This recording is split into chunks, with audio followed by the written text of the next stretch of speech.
I'm out of 2050. time, but do you trust, look me in the eye, do you trust Vladimir Putin No, I don't trust him. or President Xi Jinping to do anything other than what is in their best political interest and the power that they achieve in the world? Do you really believe that? And Imagine being asked to sign a long-term contract that will reshape your household budget for decades. And the fine print depends on promises made by people you don't control, can't verify easily, and don't trust. That's the tension sitting underneath this exchange. Not a shouting match, not a viral outburst, just a quiet moment where the cost, the risk, and the accountability all collide. This matters because climate policy isn't theoretical anymore. It's invoices, energy bills, taxes, and reliability. And in this hearing, the gap between ambition and enforcement becomes uncomfortably clear. Senator Kennedy asks directly whether the Energy Secretary trusts leaders like Vladimir Putin and Xi Jinping to honor their carbon commitments. Secretary Granholm replies that she doesn't trust what they say, but instead watches what they do, pointing to China's investment in clean energy as evidence of progress. It's a calm answer. Secretary Granholm, do you believe that the world can achieve carbon neutrality by 2050 without nuclear energy playing a substantial role? I do not. Okay. I agree with you.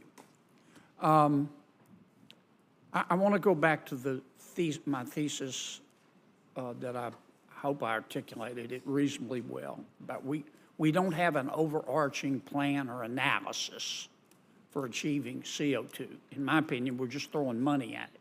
Let's suppose Professor Lundberg is right, 27 trillion a year. That's worldwide to achieve carbon neutrality and maintain it through 2100. Let's assume America's share, we produce 15% of CO2 emissions. That makes our share about $4 trillion a year. That's, I don't know, 8 to 10% of our GDP. Doesn't sound like much when you talk about it that way, but it's still $4 trillion a year, every year. That's money we can't spend on health care or feeding people, housing. What happens if we start spending $4 trillion a year, each year, for every year through just 2050? And China doesn't do its part, or Russia doesn't do its part, or India doesn't do its part, or Vietnam or Thailand. How much is our money going to reduce world temperatures, or the increase in world temperatures? The answer is zero, isn't it? No, I don't think it's zero. But I do know that this is why we have global But how much is it? This is why we have all 190 countries signed on to get to net zero by 2050. I know they've signed on, excuse me for and interrupting. countries are moving in that direction, sir. But they're not doing, I'm asking you, and I hope they do it, okay? If it turns out that the scientists are right. I'm not saying they are or they aren't. It's just that the whole topic has become so politicized. But we never talk about what happens if they don't and what is the likelihood that they will. And let me ask you again, if we spend $4 trillion a year, every year, until 2050 to achieve carbon neutrality in the United States, and President Putin and President Xi and Prime Minister Modi say, I don't think so. I think I'm going to spend that on domestic needs in my countries.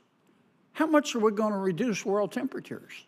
With respect, I'm not going to buy into the hypothetical because they have said, I don't know about Putin, but the president of China and Prime Minister Modi have all made commitments to move in this direction and are spending money to move in this direction. But the better question is, or a parallel question would be, what happens if we don't? Well, I'm interested in my question, though. Well, you're good, but I don't want you to change the subject. Have you ever known President Xi to lie? Well, I am telling you what is in lies on the occasion, plan doesn't he? and what we have seen in terms of their spending. they have spent about $400 billion a year so far. That was, I think, in 2023, on renewable energy. So What they're about Russia? spending. What about they're Russia? Spending. Russia, Do you I can't honestly speak for. believe that I don't have the information on Russia. President They're Putin- not very transparent. But do But all of these countries have signed on to the goal. And my point is, if we don't, sir, if we don't, we will be spending globally $38 trillion a year to clean up after the extreme weather events that are happening because of climate change. But you use that figure, but I've seen no basis for it. Professor I can send you that. Professor Lomberg says it's much less than that. But here's my point. Do we just start spending the $4 trillion a year and spend it blindly every year like clockwork? Or at what point, if China's not pulling its load, or Russia, or Vietnam, or Sub-Saharan Africa, at what point do we say, what model do we have in place to say, whoa, wait a minute, we're wasting our money because they're not spending theirs? I believe that the United States and its leadership in this world, as well as our allies, are not going to throw in the towel. That this is too important in terms of our world, in terms of climate change going into the future and the devastating impact it is having right now, much less in 2050. I'm out of time, but do you trust, look me in the eye, do you trust Vladimir Putin No, I don't trust him. or President Xi Jinping to do anything other than what is in their best political interest and the power that they achieve in the world? Do you really believe that? And in China's interest, it is in their interest to move down this path because they are experiencing extreme heat waves and death as a result of climate change. And this is why they're spending what they are. And this is why they want to dominate these clean energy technologies, because they see an economic advantage for them to be leading in this. So, no, I don't trust what they say, but we will verify. This moment matters because it's not about trust in one official or skepticism of one senator. It's about how large systems make promises without clear backstops. Climate goals may be global, but the costs are local and immediate. When accountability is diffuse, responsibility has a way of landing on the public. That's the part worth paying attention to, long after the hearing room empties.